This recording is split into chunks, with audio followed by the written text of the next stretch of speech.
Channel నేను సిరి. BJP గెలుపుతో west Bengal ప్రజలకి మంచి రోజులు రానున్నాయని కేంద్ర మంత్రి కిషన్ రెడ్డి అన్నారు. బెంగాల్లో డబుల్ ఇంజన్ సర్కార్ అధికారంలోకి రావడం చాలా సంతోషంగా ఉందన్నారు. బెంగాల్లోని భారీ గెలుపు నేపథ్యంలో విజయోత్సవ ర్యాలీ నిర్వహించారు. సోమవారం ఢిల్లీ అశోక్ రోడ్ లోని తన అధికార నివాసం నుంచి తెలంగాణ భవన్ వరకు ర్యాలీ చేపట్టారు.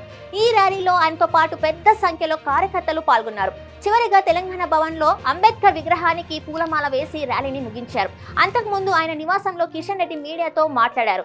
5 రాష్ట్రాల అసెంబ్లీ ఎన్నికల్లో ప్రజలు ప్రధాని మోదీని ఆశీర్వదించారన్నారు. పశ్చిమ బెంగాల్ ప్రజల ఆశీస్సులతో ఎన్డీఏ నేతృత్వంలో భారీ మెజారిటీతో తొలిసారిగా బీజేపీ అధికారంలోకి వచ్చిందని వివరించారు. 12 ఏళ్ల టీఎంసీ పాలనలో బెంగాల్ అస్తవ్యస్తమైందని విమర్శించారు. టీఎంసీ బంగ్లాదేశ్ నుంచి వచ్చిన గూండాలకు ఆధార్ కార్డులు, ఓటర్ కార్డులు ఇచ్చి పెంచి పోషించిందన్నారు. పారిశ్రామికంగా అభివృద్ధి చెందిన రాష్ట్రాన్ని సిపిఎం, టీఎంసీ సీఎంలు జంగల్ రాజుగా మార్చారని ఫైర్ అయ్యారు. బంగ్లాదేశ్ నుంచి లక్షలాదిగా వలస వచ్చిన చొరబాటుదారులు బెంగాల్ ప్రజలపై దాడులు చేశారని ఆరోపించారు.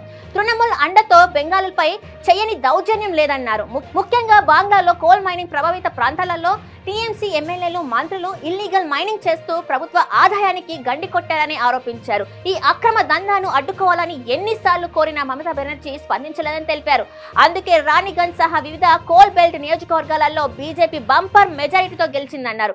తెలంగాణలోనూ ఈ ఎన్నికల ఫలితాల ప్రభావం చాలా సానుకూలంగా ఉందని కిషన్ రెడ్డి అన్నారు. అలాగే దక్షిణాదిలోనూ బీజేపీ అధికారంలోకి వచ్చేందుకు పుష్కలమైన అవకాశాలున్నాయని తెలిపారు. కేసీఆర్ పాలనలో రాష్ట్రంలో అవినీతి, అక్రమాలు, అధికార దుర్వినియోగం పెరిగిందని విమర్శించారు. కాంగ్రెస్ అధికారంలోకి వచ్చిన తర్వాత కూడా ఈ పరిస్థితుల్లో ఎటువంటి మార్పు లేదని అన్నారు.